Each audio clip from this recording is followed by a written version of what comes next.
사도 바울은 빌립보 교회 성도들을 향해서 이제 무엇보다도 하나가 되라고 요청하고 있습니다. 오늘 본문 2절 말씀 같이 보겠습니다. 시작. 마음을 같이하여 같은 사랑을 가지고 뜻을 합하여 한 마음을 품며. 아멘. 사도 바울이 네 가지를 이야기하죠. 무엇입니까? 첫 번째, 마음을 같이해라. 그리고 같은 사랑을 가지라. 그리고 뜻을 합하라. 그리고 한 마음을 품어라. 그런데 네 가지를 말하지만 결국은 한 가지를 말하는 거죠. 무엇입니까? 하나가 되라 라는 것입니다. 너희가 하나가 되어야 한다라는 단어를 달리하여서 네 가지로 말한 것이죠. 사실 마음을 같이 하는 것과 한 마음을 품는 것에는 차이가 사실 전혀 없습니다. 바울은 빌립보 교회 성도들이 하나가 되기를 바라는데 이 일이 얼마나 중요한지 네 번이나 강조하고 있는 것이죠. 우리식으로 말하면 이렇습니다. 성도 여러분, 하나가 되십시오. 제발 하나가 되십시오. 정말 하나가 되십시오. 참말로 하나가 되십시오 라고 이야기하는 거죠. 다른 말 같지만 다 똑같은 말이지 않습니까? 그런데 바울은 이처럼 빌립보 교회 성도들이 하나가 되는 것이 바로 자신의 기쁨을 충만하게 하는 것이다 라고 말합니다. 우리는 여기서 바울이 그저 자신의 개인적인 기쁨이나 만족을 위해 이 빌립보 교회의 성도들에게 하나가 될 것을 강조한 것이 아님을 알아야 합니다. 바울은 사도로서 예수님께서 당신의 교회를 세우시기 위해 부르신 일꾼이죠. 그렇기 때문에 바울이 나의 기쁨을 충만하게 하라라고 했을 때의 이 기쁨은 바울 개인의 기쁨이 아니라 사도로서의 기쁨, 즉 교회를 세우기 위해서 예수님께서 부르신 일꾼으로서의 기쁨을 말하는 것이죠. 다시 말하면 바울의 기쁨은 교회의 머리 되시고 교회의 주인 되신 예수님의 기쁨인 것이죠. 바울이 예수님의 대리자로 목회를 하고 있기 때문인 것입니다. 저도 부족하지만 약 한 15년 정도 세월 동안 교회 공동체를 쭉 섬기면서 여러 교회를 다니면서 사역하다 보면 바울의 심정이 조금 느껴지는 것 같습니다. 산동교회 오고 나서는 조금 더 이전보다 더 많이 느끼는 것 같아요. 성도들은 제가 목회를 하고 사역을 이제까지 해오면서 언제 가장 기뻤을 것이다라고 생각되십니까?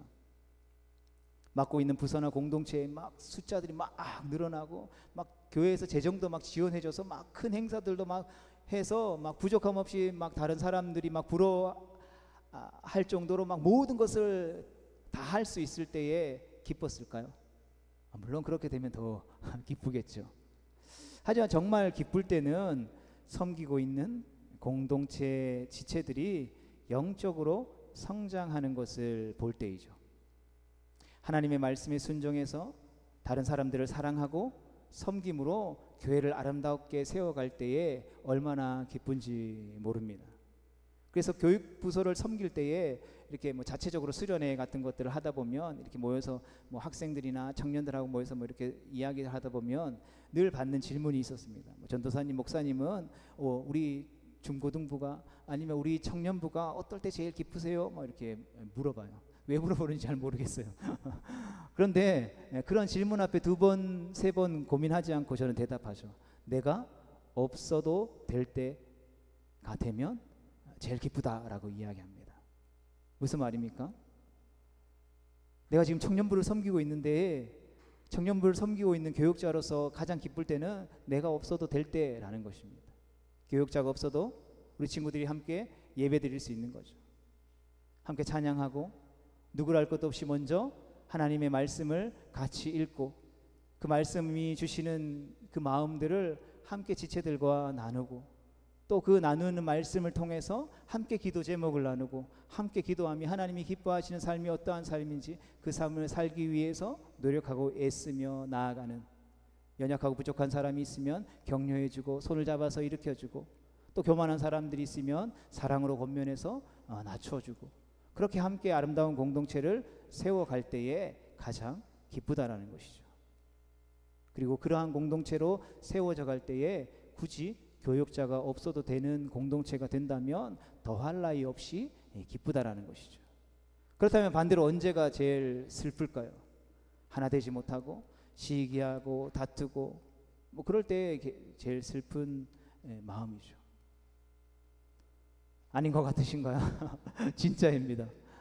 성도는 사실 중고등부 아이들이나 청년들에게 자기들끼리 막 시기해서 질투해서 뭐 다투는 것이 제게 무슨 해가 되겠습니까? 오히려 좀 규모가 적으면 뭐 안 그럴 수 있겠지만 조금 규모가 있으면 서로 막 시기하고 다투고 뭐 이렇게 싸우고 막 그룹을 만들면 오히려 그 공동체 안에서 교육자인 전도사님인 저에게, 목사인 저에게 잘 보이기 위해서 더 열심히 합니다.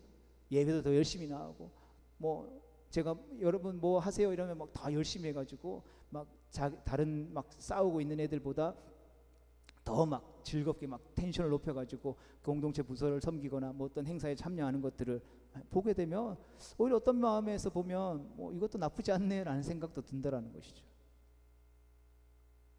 반대로 그 친구들이 막 하나 돼서 막 똘똘 뭉치는 게 제게 큰 무슨 유익이 되겠습니까?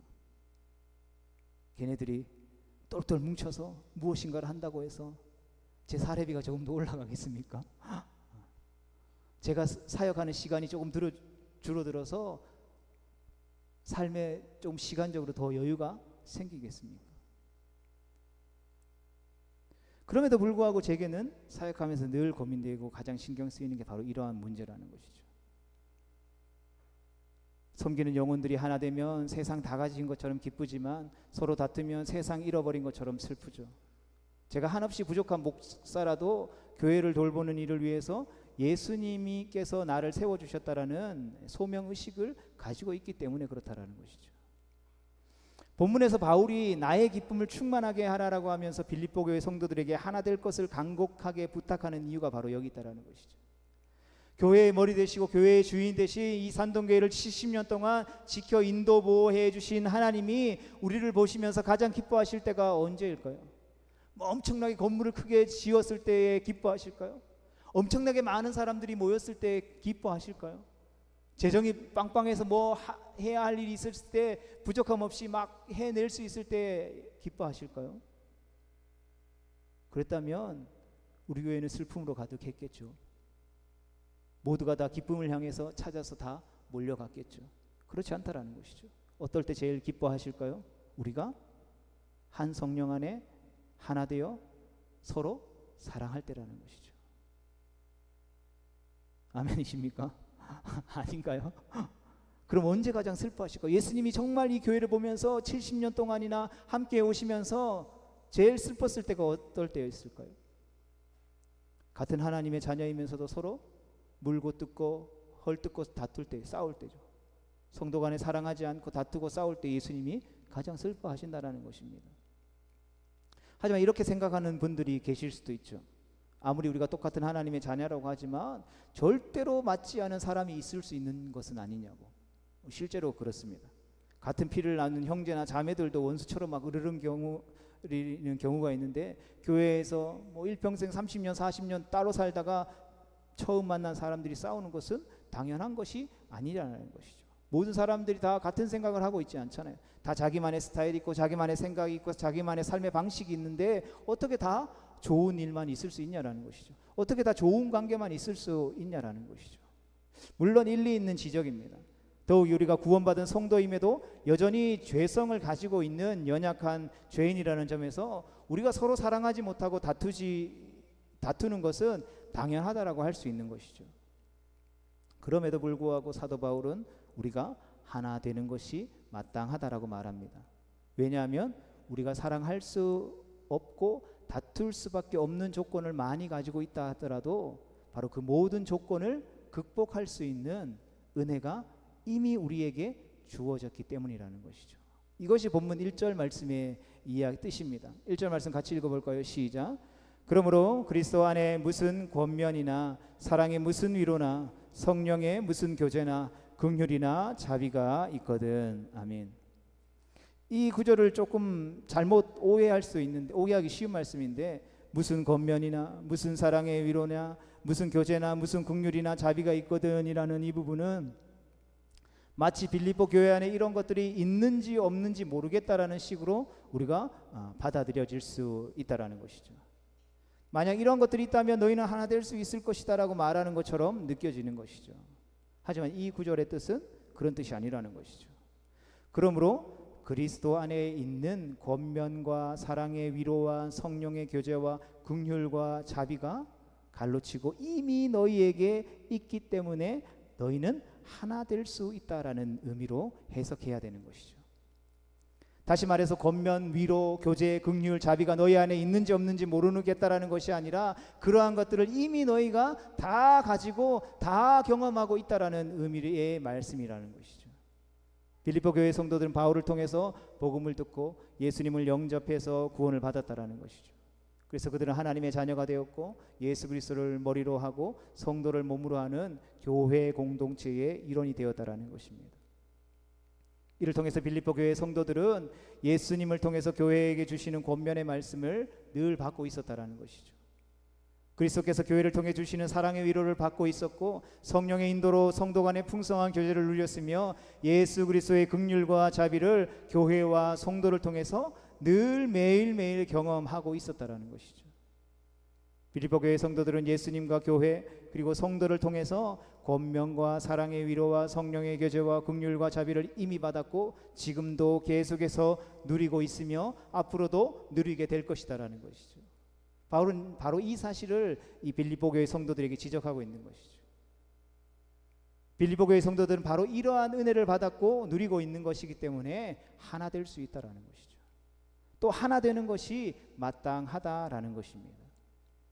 하나님은 우리에게 결코 없는 것을 요구하지 않으시죠. 하나님은 언제나 먼저 우리에게 풍성히 베푸시는 하나님이신 줄로 믿습니다. 그리고 주신 것을 사용하라는 것이죠. 하나님께서 우리에게 무작정 서로 사랑해 서로 하나 되라고 말씀하지 않으셨습니다. 하나님께서 우리를 먼저 사랑하신 후에 우리에게 그 사랑으로 서로 사랑하라라고 말씀하셨다라는 것이죠. 요한일서 4장 10절과 11절 말씀 같이 보겠습니다. 시작. 사랑은 여기 있으니 우리가 하나님을 사랑한 것이 아니요 하나님이 우리를 사랑하사 우리 죄를 속하기 위하여 화목 제물로 그 아들을 보내셨습니다. 사랑하는 자들아 하나님이 이같이 우리를 사랑하셨은즉 우리도 서로 사랑하는 것이 마땅하도다. 아멘. 우리가 먼저 하나님을 사랑한 것이 아니라는 것이죠. 하나님께서 우리를 먼저 사랑하셨다라는 것입니다. 여러분 그 증거가 무엇입니까? 하나님께서 우리가 죄인 되었을 때에 예수님을 우리를 위해 이 땅에 보내주셨다라는 것이죠. 우리가 먼저 예수님을 보내주세요 라고 말했습니까? 예수님이 우리에게 필요합니다 라고 우리가 요구했습니까? 아니라는 것이죠. 우리가 죄인 되었을 때는 예수님이 필요한지도 몰랐던 존재라는 것이죠. 하지만 하나님은 그런 우리를 구원하기 위해서 그런 우리를 사랑하셔서 예수님을 보내주셨고 그 죽음을 통해서 그 십자가 대속의 은혜를 통해서 우리를 죄에서 구원하여 주셨다라는 것이죠. 우리가 받은 구원은 이처럼 하나님께서 우리를 먼저 사랑해 주셨기 때문에 이루어진 것이라는 것입니다. 하나님께서 우리에게 서로 사랑하라라고 말씀하시는 근거가 우리를 향하여서 하나 되라라고 말씀하시는 근거가 바로 여기에 있다라는 것이죠.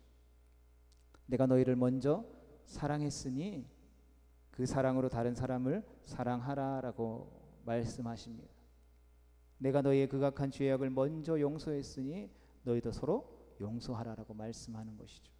내가 너희의 더러운 발을 먼저 씻어주었으니 너희도 서로의 허물을 덮어주어야 한다라고 말씀하고 계신 것입니다.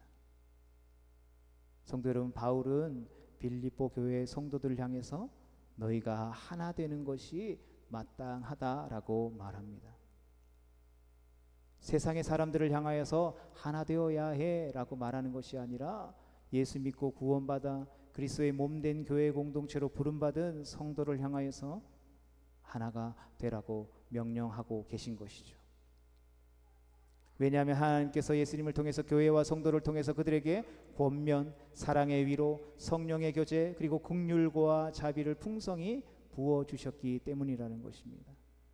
이러한 은혜를 먼저 받았으니 그 은혜를 힘입어서 서로 하나 되는 것이 마땅하다라고 말하는 것이죠.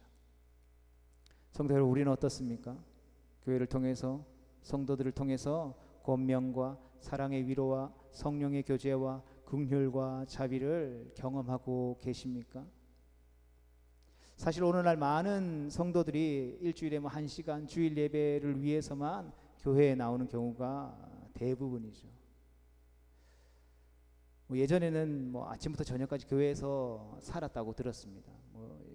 저희 고향 교회도 예전에 보면 저녁 예배 드릴 때는 와서 아침에 와서 오전 예배 드리고 점심 먹고 집에 흩어지는 게 아니라 교회 주변에 살고 있는 집사님 집, 장로님 집, 권사님 집에 가서 같이 두세 사람씩 모여서 토요일 오후에 누워서 TV도 보고 낮잠도 한숨 자고 같이 저녁도 만들어 먹고, 그러다가 저녁 예배 시간이 되면 같이 교회에 가서 예배 드리고, 또 끝나고도 이렇게 집에 가지 않고 수다 떨다가 이렇게 집에 갔다라는 이야기들을 들은 적이 있습니다. 그런데 오늘날은 교회가 규모가 커지면 커질수록 주일날 오전 오후 1부, 2부, 3부, 4부, 5부, 7부 오후 저녁 예배까지 다양하게 있으니까 그냥 내가 가고 싶은데 언제든지 그냥 1시간 정도 예배드리고 신앙생활 다 했다라고 생각하는 경우가 대부분이죠. 물론 매주 공예배에 빠지지 않고 주일을 지키고 예배하는 거 참으로 귀하죠. 주일 성수에 대한 개념 자체가 더 희미해져서 주일 예배조차 드리지 못하는 경우들이 많아지고 있기 때문에, 그럼에도 불구하고 일주일에 단 1시간으로는 하나님께서 교회와 성도들을 통해서 주시는 은혜들을 받기에 턱없이 부족한 것이죠. 하다못해 우리가 운동을 배운다고 생각해 봅시다. 일주일에 단 1시간 내가 정말 좋아하는 운동을 일주일에 1시간 배우는 사람이 있다면 그 사람은 언제쯤 자기가 정말 좋아하는 그 운동을 자유롭게 할 수 있을까요? 물론 개인의 차이는 있을 수 있겠지만 몇 년이 걸려도 사실 쉽지 않지 않을까 싶습니다. 그 운동을 할 수 있는 어느 정도의 실력은 가질 수 있을지 몰라도 운동의 즐거움이라든지 운동을 통해서 주어지는 기쁨을 만끽하는 수준은 어쩌면 죽을 때까지 이르지 못할지도 모른다라는 것이죠. 왜냐하면 일주일에 1시간이라는 시간을 투자한다라는 것은 그 어떤 것을 이루기에는 턱없이 부족한 시간일 수밖에 없다라는 것이죠. 하물며 교회 생활은 어떻겠습니까? 일주일에 1시간, 1년으로 치면 52시간, 53시간 정도 되겠죠. 이 51년의 52시간 중에 하나님께서 교회와 성도들을 통해서 주시는 은혜를 풍성히 누릴 수 있을까요? 누릴 수 있다라고 생각하면 그건 좀 너무 큰 욕심, 큰 바람을 가지고 있는 것은 아닌가 생각해 보죠. 물론 제가 말씀드린다고 해서 항상 교회에 나와서 의자에 엉덩이 붙이고 있어야만 은혜 받는다라는 뜻으로 말씀드리는 것은 아니라는 사실을 기억하시길 바랍니다. 사실 교회인, 성도인 우리의 주 무대는 여기 교회가 아니죠. 우리의 주 무대는 우리가 많은 시간을 투자하며 살아가는 가정일 수도 있고 일터일 수도 있고 생업의 현장일 수도 있는 세상이라는 것이죠. 그렇기 때문에 가정과 일터의 생업 현장을 소홀히 하면서 대부분의 시간을 교회에서만 보내는 것 또한 바람직하지 않은 것입니다. 하지만 오늘날 많은 이들이 교회 생활에 절대적으로 부족한 시간을 보내고 있는 것은 어쩌면 사실인 것이죠. 그래서 하나님께서 교회와 성도들을 통해서 우리에게 주시고자 하시는 은혜들을 받지 못하고 누리지 못하는 경우들이 많다는 것이죠. 그러니까 안 받는 게 아니라 받고 누릴 수 있는 시간 자체가 턱없이 부족하다는 것이죠. 저는 교회를 섬기면서 교회와 다른 성도들을 통해서 은혜 받고 신앙생활을 하는 것이, 또 믿음 생활하는 것, 예수 믿는 것이 행복하다라는 고백을 들을 때에 가장 힘이 납니다.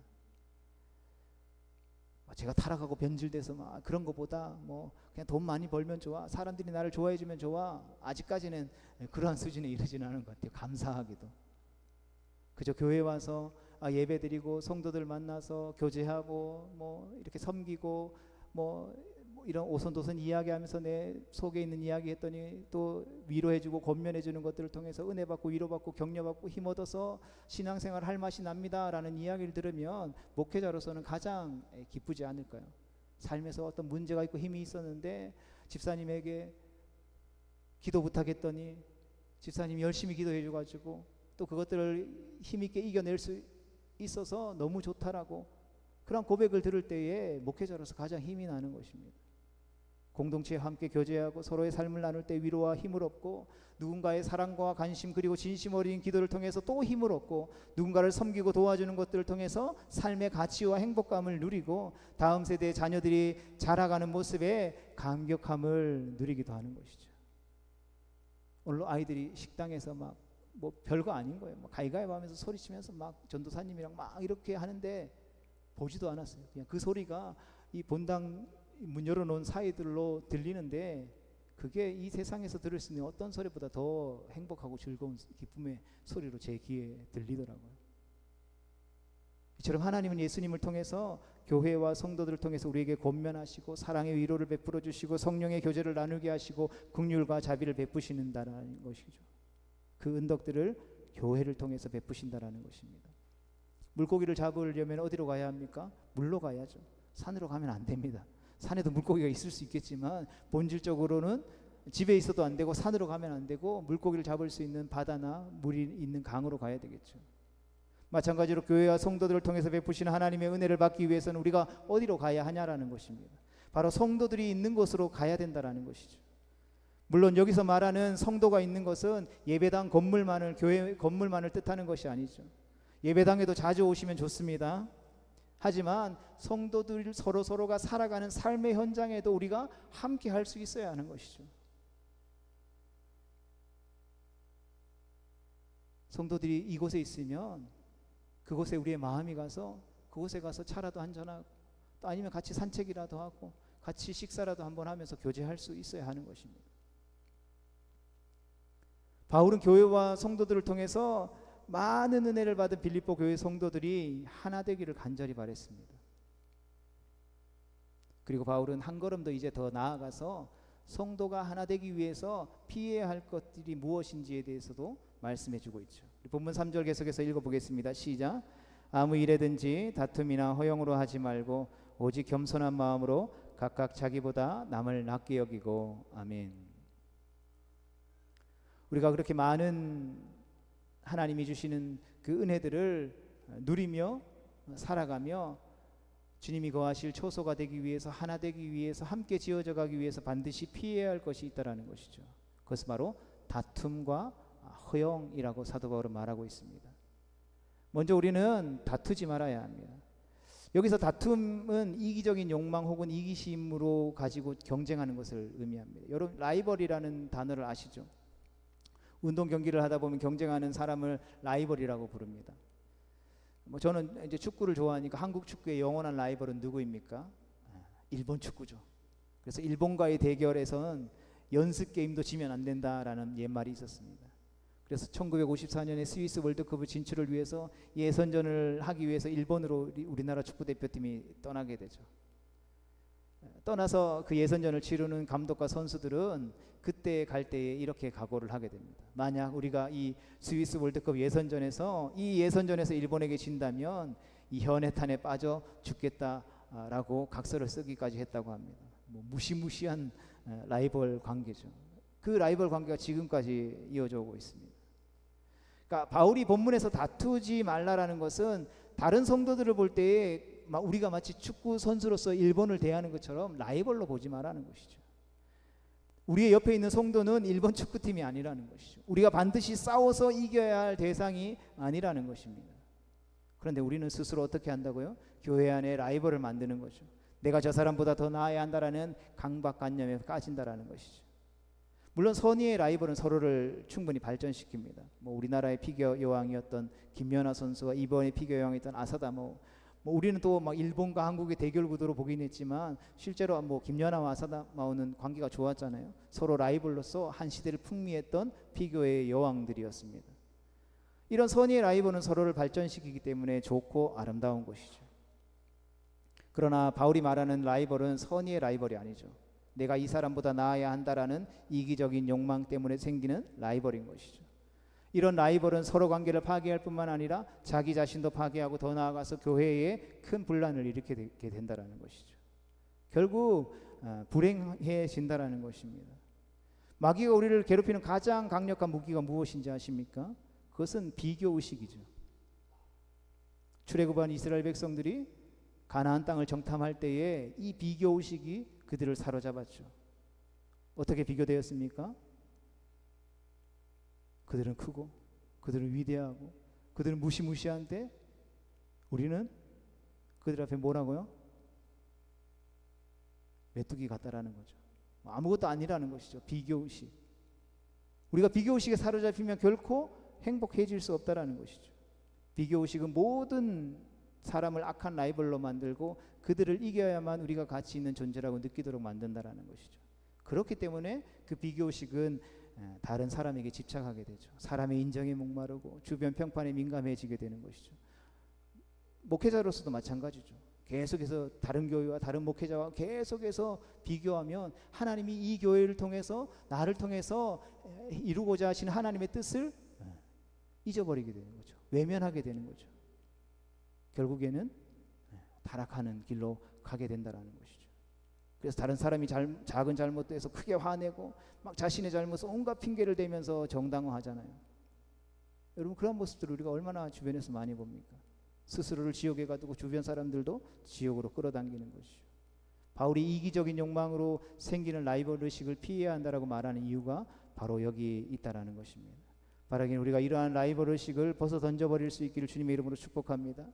모든 성도가 하나 되기 위해 피해야 할 두 번째는 바로 허영이죠. 여기서 말하는 허영은 비어있는 영광이라는 의미입니다. 영광은 영광인데 속이 빈 영광, 즉 헛된 영광을 이야기하는 것이죠. 껍데기는 있지만 속이 비어 있다라는 것이죠. 명성은 있는데 실체는 보잘것없는 것이죠. 교회는 있는데 교회의 능력은 사라져 버리는 것이죠. 매주 교회 가고 매일 새벽에 나오고 경건의 모양은 있는 것 같지만 경건의 능력은 우리 안에 사라져 버린 것. 우리가 허영을 쫓으면 하나 될 수 없는 것이죠. 왜냐하면 자기중심적인 사람이 허영을 쫓기 때문인 것입니다. 드라마나 영화 같은 데 보면 막 국회의원이나 높은 사람, 권력 있는 사람이 나와서 늘 하는 이야기가 있죠. 내가 누군지 알아. 이런 말. 여러분, 이 같은 소리 치는 거 보셨죠? 아니면 우리도 삶 속에서 은근히 이런 이야기를 할 때가 있죠. 이게 바로 가장 우리가 이해하기 쉬운 허영의 모습입니다. 그 마음에 허영이 가득하면 다른 사람이 보이지 않는 것이죠. 오직 나밖에 없는 것이죠. 나밖에 모르는 사람은 다른 사람과 결코 하나가 될 수 없는 것입니다. 나 외에 중요한 사람이 이 세상에 없기 때문이죠. 그래서 교회 일을 할 때도 내가 아니면 안 된다라고 생각합니다. 내 생각만 옳다고 주장하죠. 독불장군이 되는 것입니다. 독불장군이 있는 곳에 하나 되면 결코 있을 수 없는 것이죠. 목회자로서도 마찬가지죠. 내가 모든 것을 다 알아야 되니까 사소한 것에도 다 저한테 이야기하세요. 뭔 일을 하려면 저한테 다 허락받고 하세요. 라는 목회자들이 얼마나 많은지 몰라요.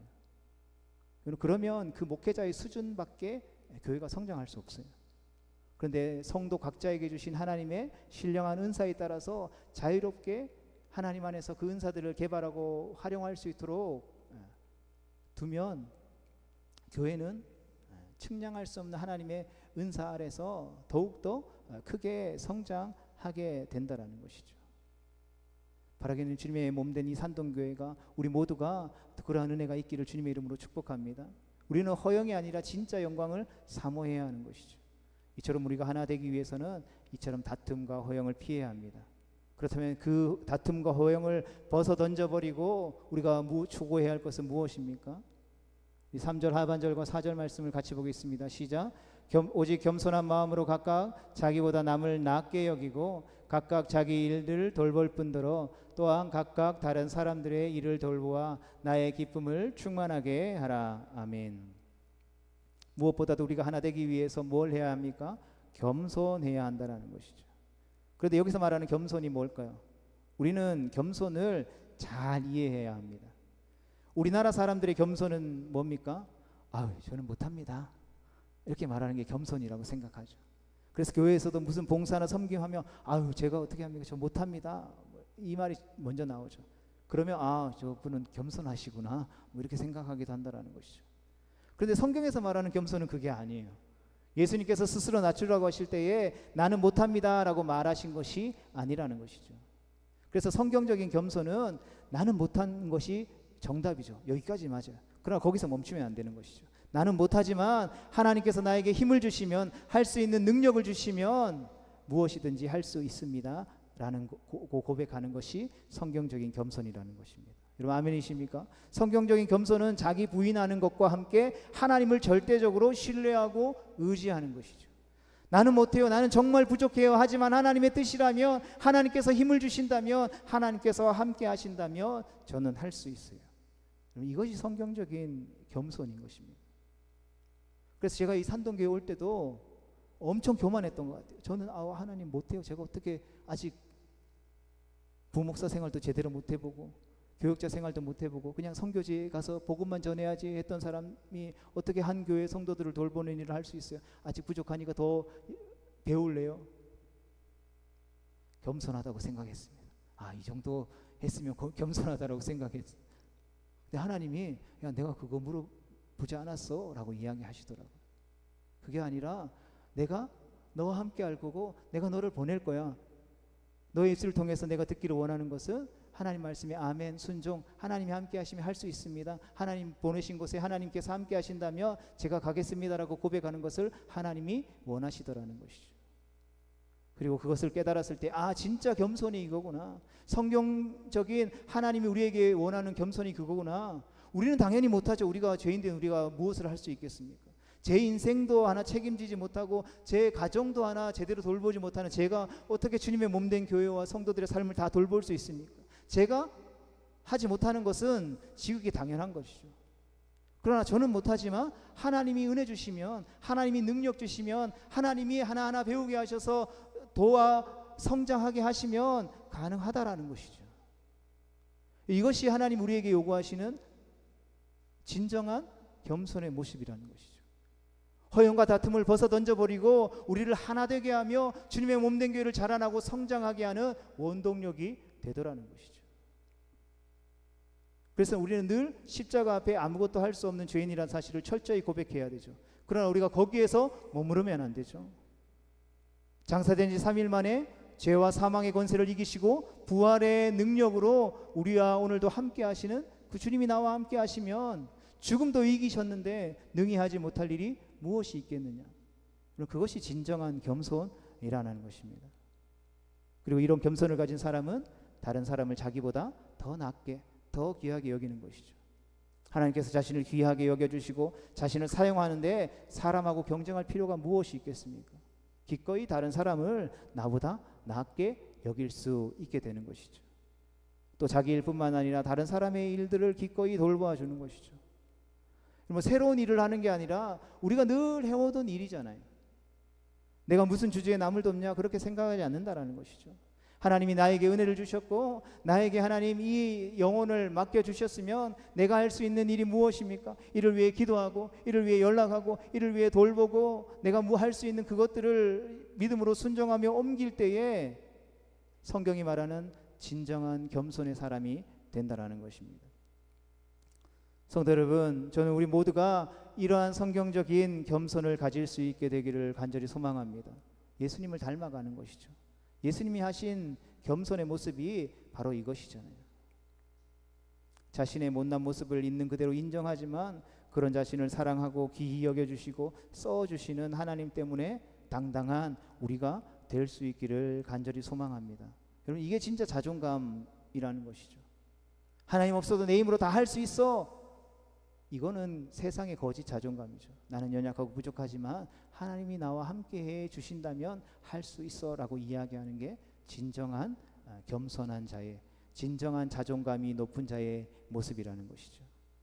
그리고 이러한 겸손이 있을 때에, 이러한 진정한 자존감이 우리 가운데 있을 때에 우리는 하나님께서 간절히 원하시는 하나된 교회를 이룰 수 있게 되는 것입니다.